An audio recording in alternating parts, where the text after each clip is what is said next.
here it is. I'm back. This time I got a surprise. This has got to be the ugliest outboard I've ever seen in my life. And I've seen many through the years. I just got it yesterday. Kind gentleman delivered it to my house. Today's Sunday the 27th, so yesterday was the 26th of June. And once he left, I put it right in the shop, and he told me it was a parts motor, and I bought it as parts, seized, stuck. I figured I'd just get a carburetor out of it, some electronics, lower unit maybe. Turned out that the motor wasn't underwater. And I want to show it to you this time. But mind you, this is, you're going to be shocked to see this, how corroded this thing is. Especially the lower end. Here we go.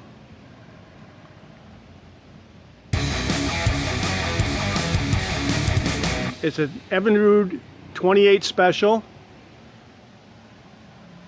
It's got the under the flywheel ignition. They used that for 4 years, 1989 to 92. One of these days I'm going to get the proper attachment for this stand. Keeps sagging on me. It's got the UFI, like I said, under the flywheel. And the more I look at it, the more I see it as being a possibility to run again. Or what I have here.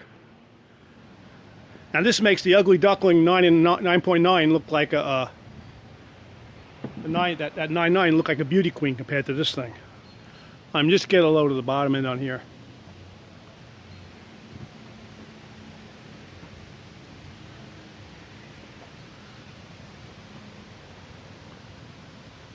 That one side's actually worse than the other. But everything turns. As far as the carb linkage works, the mag plate moves nice and easy. It shifts.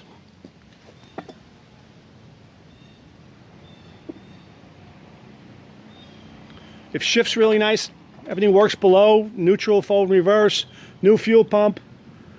I pulled the head off last night real quick to get an idea. I was expecting to see salt come out of both cylinders and rust. I'll show you in a second what I revealed. Under the flywheel's not bad. Here's the UFI I was telling you about. 4 years they used it under the flywheel. All the other years are on the cylinder, side of the cylinder head. The exhaust plate over here. Starter turns.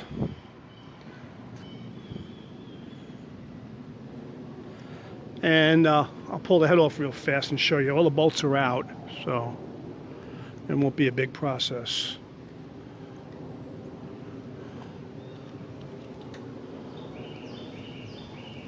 Even got the telltale off without breaking the nipple. That's amazing too. The latch was free in the back.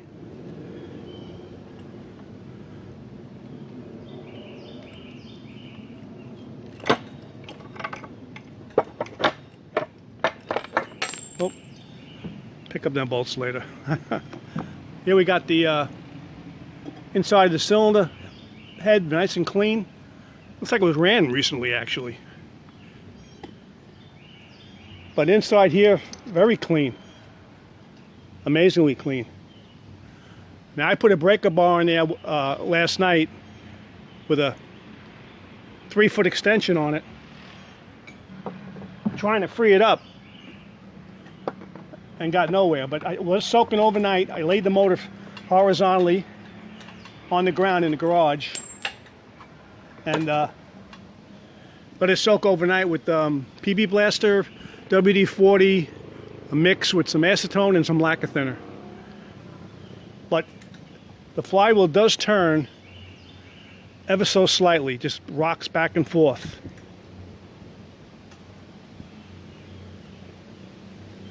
With the crank, so it's not just on the key. So it just moves just a little bit. The next thing, from my experience with these motors, or any outboard actually for that matter, pull the gear case off. Make sure the gear case isn't stuck. The drive shaft where it goes through the bearings in the lower end. I mean, it shifts fine, but that could throw you off sometimes. Maybe there's corrosion.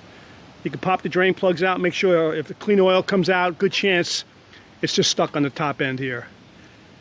I'm thinking, because the gentleman had it in the back of his pickup truck laying on his side with the cover half off, that rainwater got inside it, because there was no spark plugs in it when I got it.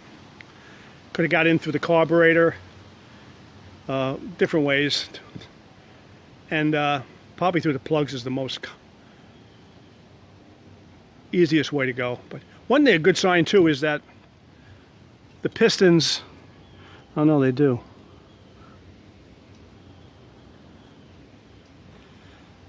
They do just barely show part of the port. So that's how the rainwater got in. I could just barely feel the port intake holes on the cylinders. So got in through the plug holes over time, seeped in, probably locked up the crank. But it can't be bad. Judging by how nice and clean these cylinders are, it can't be that bad.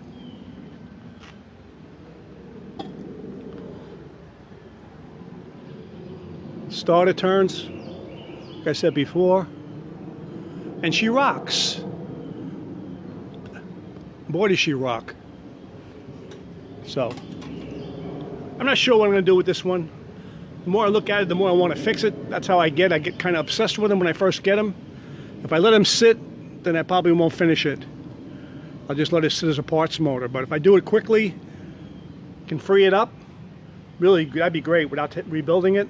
Sometimes you can. You let them soak for a couple days, take your time, put the breaker bar in here, get a brass hammer and carefully tap the pistons and work the breaker bar at the same times. A little heat, not too much heat, just a little bit around the pistons if that's where it's stuck. Usually, a lot of times it is. Cast iron corrodes against the steel cylinders, the cast iron cylinders, the cast iron rings, and just, locks it right up. So, here it is, folks.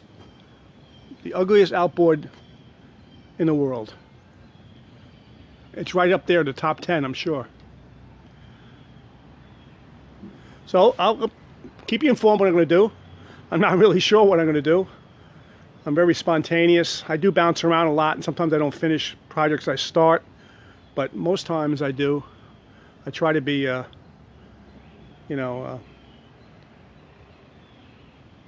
just try to finish stuff I start.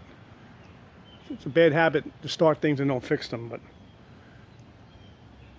but again, I'm hoping for good results, and I hope I can free this up without rebuilding it. So I'll keep you informed what I'm doing, and thanks a lot for watching. Stay tuned. Here we go again.